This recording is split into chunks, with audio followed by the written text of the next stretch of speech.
Egyptian capital, Cairo. They claim officials inside were trying to shred sensitive documents containing evidence of human rights abuses committed by the former regime. Saudi Arabia has banned all demonstrations after a series of minor protests in the oil-producing eastern province. Mainly Shia demonstrators gathered in the towns of Qatif and Hafuf on Thursday and Friday. They've been demanding the release of all prisoners being held without trial, as well as better access to jobs. Meanwhile, rare video has been published online of the protest in Qatif. It appears to show heavily armed police confronting protesters chanting anti-government slogans. This video is linked online to the March 11 Facebook campaign, which calls for a day of protests against the ruling Al-Saud family. Oman Sultan Qaboos has replaced 3 of his cabinet ministers after days of violent unrest. Protesters have been calling for more jobs and better political representation. Meanwhile, workers have been staging a sit-in at the main oil field in Haima to demand more investment from the state.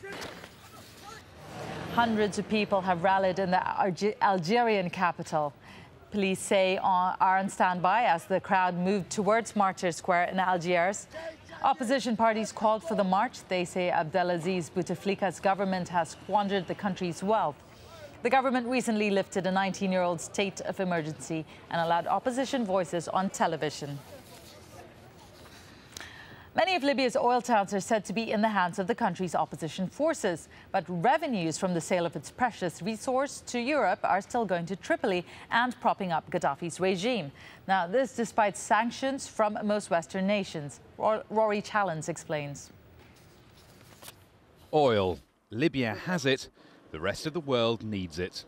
Under the hot, dry desert sands lies the source of 95% of the country's export earnings. As the Libyan government cracks down on protesters, the international community is trying to push Colonel Gaddafi's financial pressure points. But this British newspaper says the oil trade is still pumping millions of dollars into the country and potentially into the hands of Gaddafi's regime. Is the money from the central bank being used for the good of Libya, for the citizens and for his economy, or is being used as the pocket money from the Gaddafi family to do whatever they are doing right now in Libya? That's a big question mark that no one can answer. But at the moment, the sanctions in Europe are only targeting individuals, so like the family of Muammar Gaddafi, and they are not targeting institutions such as the central bank. The web of international sanctions brought down on the Libyan government has plenty of gaps in it. AlJazeera understands businesses from China, India and Austria are still buying Libyan oil completely legally. That's not to say the violence isn't hurting the government's pockets, though. Libya's oil fields, like the ones in the Sirte Basin, El Bouri and El Hamra, provide Colonel Gaddafi's regime with 80% of its revenue. In 2010, exports were about 1.3 million barrels a day.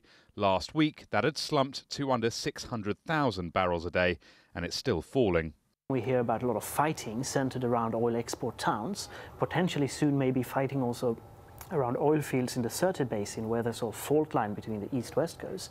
Well, that spells deep problems potentially for an industry which already needed a lot of investment to sort of retake what it had lost over the last 2-3 decades. But despite Libya's financial vulnerability, there's been little international talk of an oil embargo. There's scant desire for action which might push oil prices higher, regardless of how many Libyan lives that oil money may cost. Rory Challens, Al Jazeera.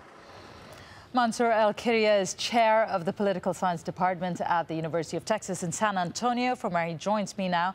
He's also a Libyan American aligned with the country's opposition. Mansour El-Kiria, thanks for talking to us. Now, that report there talked about sanctions and how there's a reluctance to place embargo on oil. What more do you think the international community needs to do?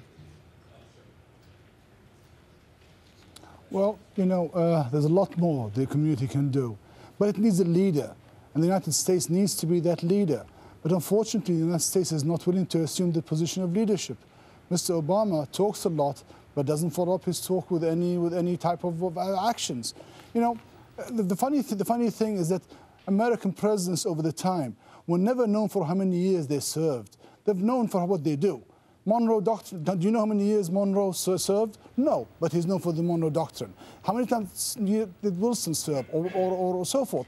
But Mr. Obama does not seem to have the willingness to do something about that and lead Europe into assuming a position vis-a-vis Libya.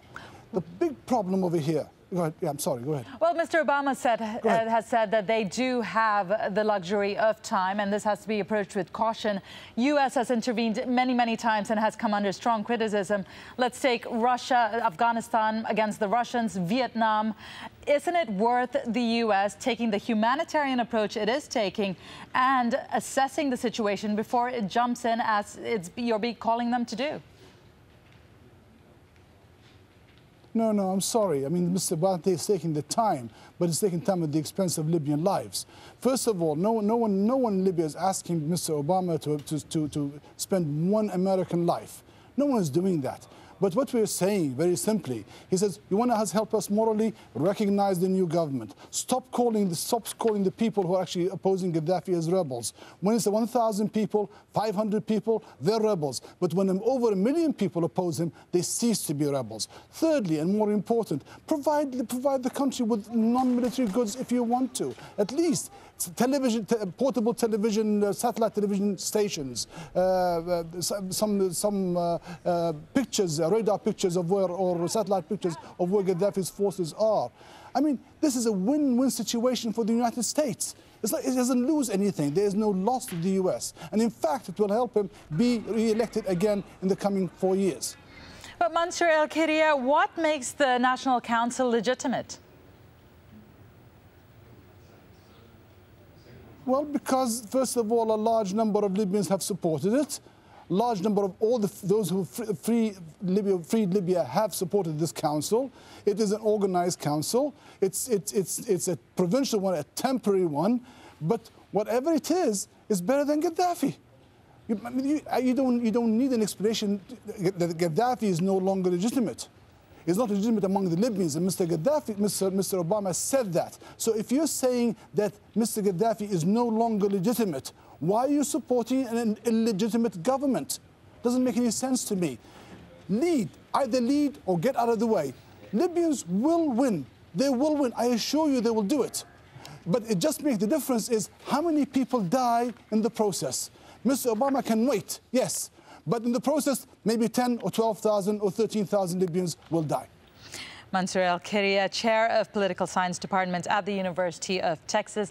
Thank you so much for talking to us. We'll, of course, be speaking with you again later. Well, let's catch the latest, or let's catch up with the latest online activity from Imran Khan on the web desk. Thanks, Divya. In Libya, the government's reportedly managed to shut down the internet, and it's very closely watching cyberspace. Now, there are unconfirmed reports coming in that email, social media accounts of activists and rebels have been hacked. Now, despite those incredibly difficult conditions, information is getting out. So it's to Twitter next, the microblogging site. And as you've been hearing, clashes are taking place across Libya.